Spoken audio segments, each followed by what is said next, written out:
একটা ছোট্ট গ্রাম, চারদিকে সবুজ মাঠ, নদী আর কাঁচা রাস্তা। সেই গ্রামের এক কোণে ভাঙা টিনের ঘরে থাকতো শিবু, এক গরিব ছেলে। ছোটবেলাতেই বাবাকে হারিয়েছে আর তার মা অসুস্থ। প্রতিদিন শিবু বাজারে কাজ করত, শুধু মায়ের ওষুধ কেনার জন্য।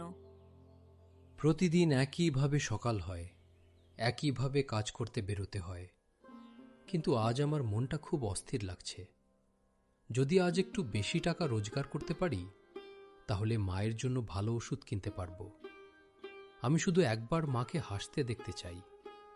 ছোটবেলায় মা আমার জন্য কত কিছু করেছে, আর আজ আমি কিছুই করতে পারছি না। তুই এত কষ্ট করিস না বাবা। সকাল থেকে রাত পর্যন্ত শুধু কাজ আর কাজ। তোর মুখের দিকে তাকালেই আমার বুকটা কেঁপে ওঠে। আমি ঠিক আছি রে, আমার জন্য এত চিন্তা করতে হবে না। তুমি আমাকে শক্ত থাকতে শিখিয়েছ মা, তাই আমি হার মানতে চাই না। আমি জানি তুমি ঠিক নেই। রাতে তোমার কাশি আমি সব শুনি। তুমি শুধু আমাকে কষ্ট না দিতে চুপ করে থাকো। কিন্তু আমি প্রতিজ্ঞা করছি, একদিন আমি সব বদলে দেব। তোমাকে আর এই ভাঙা ঘরে কষ্ট করতে দেব না। শিবু সারাদিন ভারী বস্তা টানে, দোকানে কাজ করে, কিন্তু তবুও ঠিকমতো খেতে পারে না।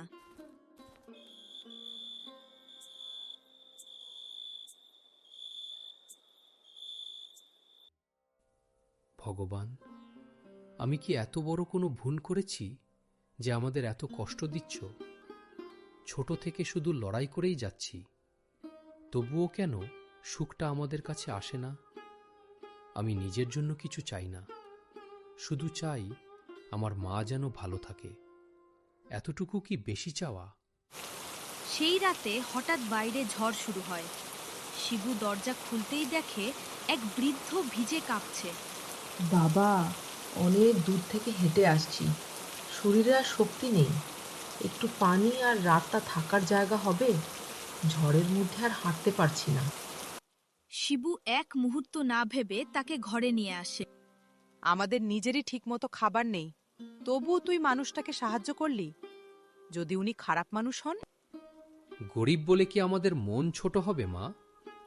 আমরা হয়তো টাকা দিতে পারবো না, কিন্তু একটু সাহায্য তো করতেই পারি। আজ যদি আমি দরজা বন্ধ করে দিতাম, তাহলে হয়তো সারা জীবন নিজের কাছেই ছোট হয়ে থাকতাম।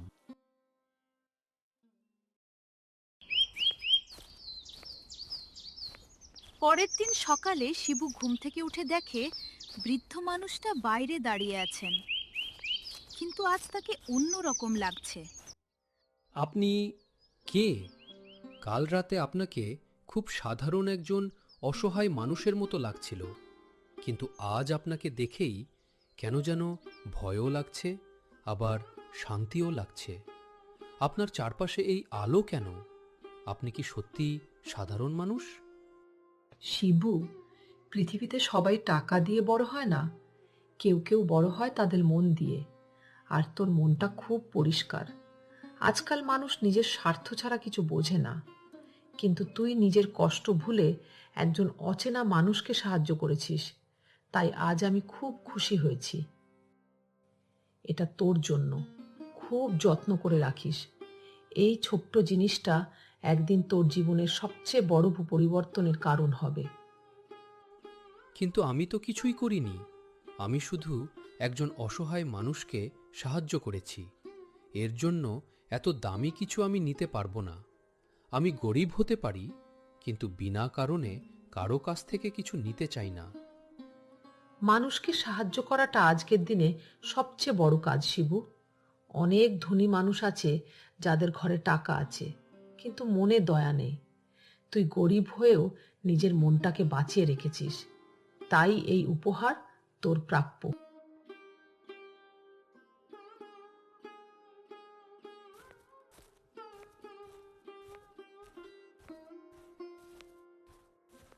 বৃদ্ধ মানুষটা ধীরে ধীরে হেঁটে দূরে চলে যায়, আর কিছুক্ষণের মধ্যেই কুয়াশার মধ্যে মিলিয়ে যায়। এভাবে হঠাৎ কোথায় চলে গেলেন উনি?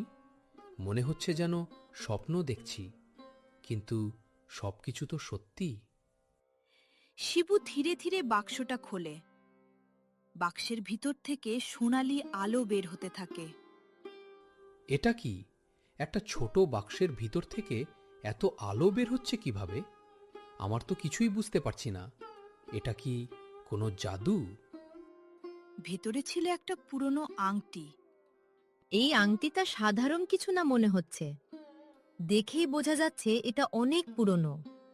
কিন্তু এর ভিতর এমন একটা শক্তি আছে যেটা আমি ব্যাখ্যা করতে পারছি না। হঠাৎ আংটিটা জ্বলতে শুরু করে। এই আংটি তোমার একটা ইচ্ছা পূরণ করবে, কিন্তু মনে রেখো, লোভ মানুষের সবচেয়ে বড় শত্রু। যদি কখনো লোভ তোমার মন দখল করে নেয়, তাহলে তুমি যা পেয়েছো সব হারিয়ে ফেলবে। সত্যি এটা জাদুর আংটি? তাহলে কি আমাদের কষ্টের দিন সত্যিই শেষ হতে চলেছে? শিবু প্রথমে ভয় পেলেও পরে একটা ইচ্ছা চায়। আমি নিজের জন্য কিছু চাই না। ছোটবেলা থেকে শুধু মায়ের কষ্টটাই দেখেছি। প্রতি রাতে আমি ভয় পাই। যদি একদিন ঘুম ভেঙে দেখি মা আর আমার পাশে নেই, ভগবান যদি সত্যিই আমাকে একটা সুযোগ দিয়ে থাকেন, তাহলে আমি শুধু চাই আমার মা সুস্থ হয়ে যাক। আমি মায়ের মুখে আবার হাসি দেখতে চাই। হঠাৎ পুরো ঘর আলোয় ভরে যায়। চারপাশে বাতাস জোরে বইতে শুরু করে, আর আংটিটা আগুনের মতো জ্বলতে থাকে। এ কি হচ্ছে? পুরো ঘরটা কাঁপছে কেন? কিছুক্ষণ পর সব শান্ত হয়ে যায়। মা ধীরে ধীরে উঠে বসেন। আমার শরীর ভালো লাগছে। এতদিন পরে আজ বুকের ব্যথাটাও নেই, কাশি থেমে গেছে। এটা কিভাবে সম্ভব? মা, তুমি ভালো হয়ে গেছো। সত্যিই ভালো হয়ে গেছো। আমি ভাবতেই পারছি না, এতদিন পরে আজ মনে হচ্ছে ভগবান আমাদের দিকে তাকিয়েছেন। তুই অনেক কষ্ট করেছিস বাবা, হয়তো সেই কষ্টের ফল আজ পেলি। কিন্তু একটা কথা মনে রাখিস, মানুষ যখন হঠাৎ সুখ পায় তখন তার মন বদলে যেতে বেশি সময় লাগে না। না মা, আমি কখনো বদলাবো না। আমি শুধু চাই আমরা শান্তিতে বাঁচি, আর কোনোদিন যেন তোমাকে কষ্ট পেতে না হয়।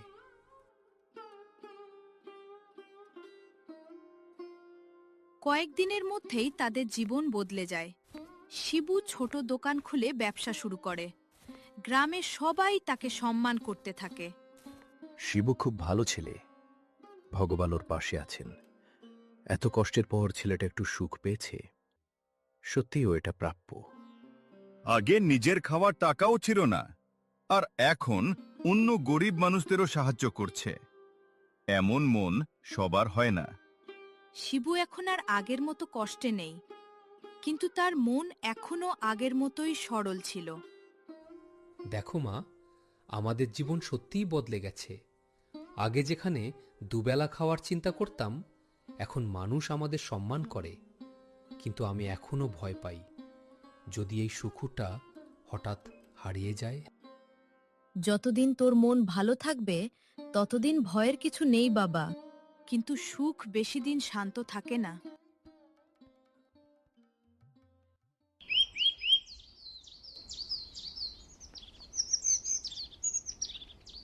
একদিন গ্রামের লোভী জমিদার সব জানতে পারে। একটা গরিব ছেলে রাতারাতি এত বড় লোক হয়ে গেল কিভাবে? নিশ্চয়ই কোনো রহস্য আছে। আমি এতদিন ধরে এই গ্রামের সবচেয়ে ক্ষমতাবান মানুষ, আর এখন সবাই ওই ছেলেটার নাম নিচ্ছে। না, এর পিছনে কিছু একটা আছেই। আমি সত্যিটা বের করব, আর যা আছে সব নিজের করে নেব। সেদিন থেকেই জমিদার শিবুর ওপর নজর রাখতে শুরু করে। এক রাতে জমিদার তার লোকজন নিয়ে শিবুর বাড়িতে আসে। শিবু, দরজা খোল। আমি জানি তুই ভিতরে আছিস।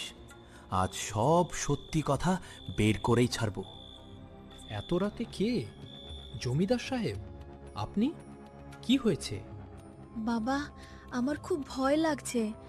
এত লোক নিয়ে উনি কেন এসেছেন? নাটক বন্ধ কর। আমি সব জানি।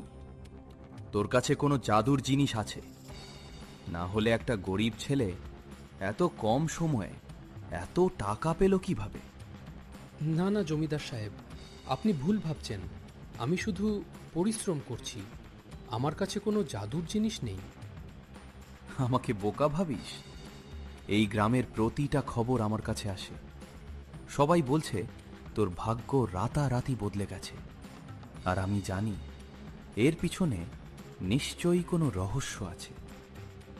জমিদার তার লোকদের ইশারা করে। লোকজন পুরো ঘর তছনছ করতে শুরু করে। দয়া করে থামুন, আমাদের ঘরে তেমন কিছু নেই, সব ভেঙে ফেলবেন না। আপনারা এভাবে আমাদের ঘরে ঢুকে সব নষ্ট করতে পারেন না, এটা অন্যায়। ক্ষমতাবানদের কাছে অন্যায় বলে কিছু নেই শিবু, শুধু শক্তি আছে। হঠাৎ জমিদারের চোখ একটা কাপড়ের নিচে রাখা আংটির দিকে পড়ে।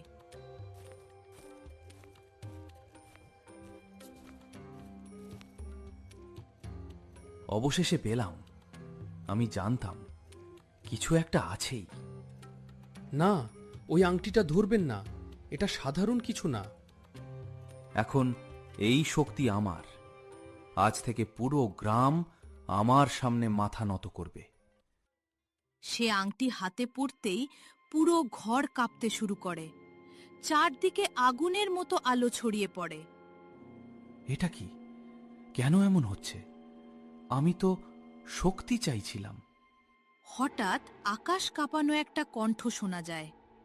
লোভী মানুষ এই শক্তি ব্যবহার করতে পারবে না। এই আংটি শুধু ভালো মনের মানুষের জন্য। না, আমাকে বাঁচাও, আমি সব কিছু হারাচ্ছি। হঠাৎ আগুনের মতো আলো বের হয়, আর জমিদারের সব টাকা সোনা ছাই হয়ে যায়। তার লোকজন ভয় পেয়ে পালিয়ে যায়। জমিদার হাঁটু গেড়ে মাটিতে পড়ে যায়। আমার সব শেষ। আমার টাকা, আমার ক্ষমতা সব চলে গেল। আমি আপনাকে আগেই বলেছিলাম, লোভ মানুষকে অন্ধ করে দেয়। মানুষ যখন অন্যের সুখ নিজের করে নিতে চায়, তখন শেষ পর্যন্ত নিজের সবকিছুই হারিয়ে ফেলে।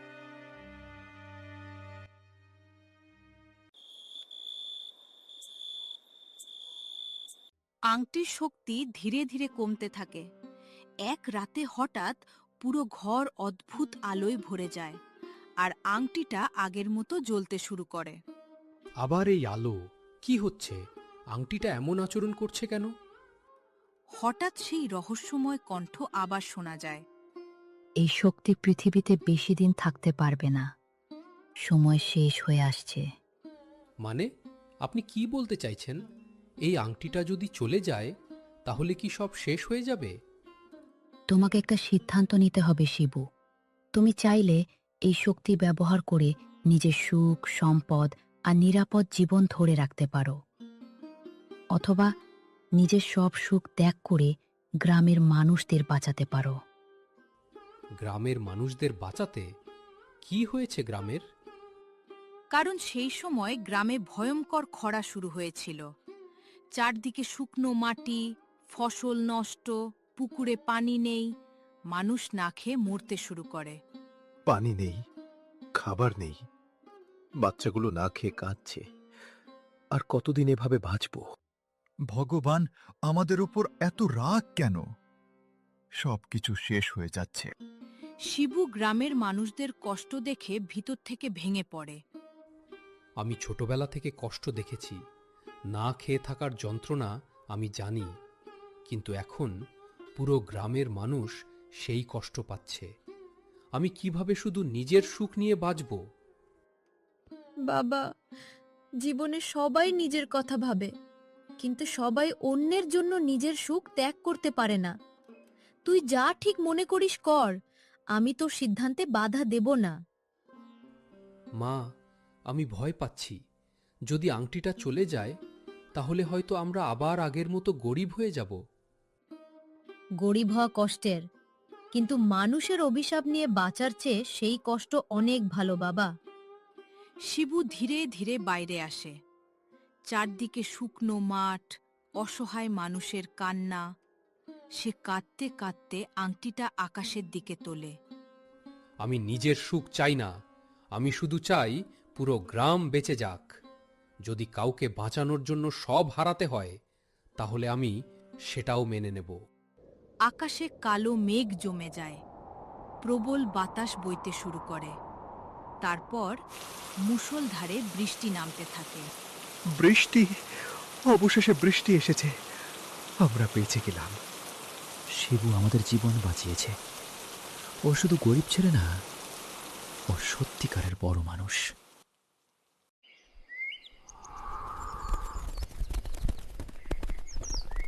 পরের দিন সকালে সূর্যের আলো ধীরে ধীরে পুরো গ্রাম আলোকিত করে। যে মাঠগুলো কয়েকদিন আগেও শুকিয়ে ফেটে গিয়েছিল, আজ সেখানে আবার সবুজের ছোঁয়া। পুকুরে পানি, মাঠে নতুন প্রাণ, আর মানুষের মুখে অনেক দিন পর হাসি ফিরে এসেছে। মানুষ শিবুর বাড়ির সামনে ভিড় করতে শুরু করে। শিবু আমাদের জীবন বাঁচিয়েছে। যদি ও না থাকতো, তাহলে হয়তো আমরা সবাই শেষ হয়ে যেতাম। আমরা এতদিন ভাবতাম বড় লোক মানে যার অনেক টাকা আছে, কিন্তু আজ বুঝলাম আসল বড় লোক তো সেই যার মনটা বড়। এই ছেলেটা নিজের সুখ ত্যাগ করে পুরো গ্রামকে বাঁচিয়েছে। এমন মানুষ খুব কম জন্মায়। শিবু চুপচাপ দাঁড়িয়ে সবার কথা শুনছিল। তার চোখে জল, কিন্তু মুখে একটা শান্ত হাসি। আজ আমি সত্যিই গর্বিত বাবা। আমরা হয়তো গরিব ঘরে জন্মেছি, কিন্তু তুই আজ প্রমাণ করে দিলি মানুষ টাকা দিয়ে বড় হয় না, মন দিয়ে বড় হয়। তোর বাবাও আজ বেঁচে থাকলে তোকে দেখে গর্ব করত। মা, আমি শুধু চেয়েছিলাম কেউ যেন আর কষ্ট না পায়। ছোটবেলা থেকে আমরা অনেক কেঁদেছি, তাই আমি চাইনি পুরো গ্রাম সেই কষ্ট ভোগ করুক। যদি মানুষের মুখে হাসি ফেরানো যায়, তাহলে এর থেকে বড় সুখ আর কিছু হতে পারে না। তুই আজ শুধু আমার ছেলে না, পুরো গ্রামের গর্ব। হঠাৎ শিবু নিজের হাতে থাকা আংটির দিকে তাকায়। আংটিটা ধীরে ধীরে আলো হারাতে শুরু করেছে। তাহলে সত্যিই সব শেষ হয়ে যাচ্ছে। হঠাৎ বাতাসে সেই রহস্যময় কণ্ঠ আবার শোনা যায়। শিবু, তুমি পরীক্ষায় জিতে গেছ। এই পৃথিবীতে অনেক মানুষ শক্তি পেলে লোভী হয়ে যায়, কিন্তু তুমি নিজের সুখের চেয়ে মানুষের জীবনকে বেশি গুরুত্ব দিয়েছ। আমি শুধু একজন সাধারণ মানুষ। আমি যা ঠিক মনে হয়েছে সেটাই করেছি। আর সেই কারণেই তুমি আজ সত্যিকারের বড় লোক। ধীরে ধীরে আংটিটা আলো হয়ে আকাশে মিলিয়ে যায়। শিবু আকাশের দিকে তাকিয়ে হালকা হাসে। আমি হয়তো অনেক টাকা পাইনি, কিন্তু মানুষের ভালোবাসা পেয়েছি। আর পৃথিবীতে এর থেকে বড় সম্পদ আর কিছু হয় না।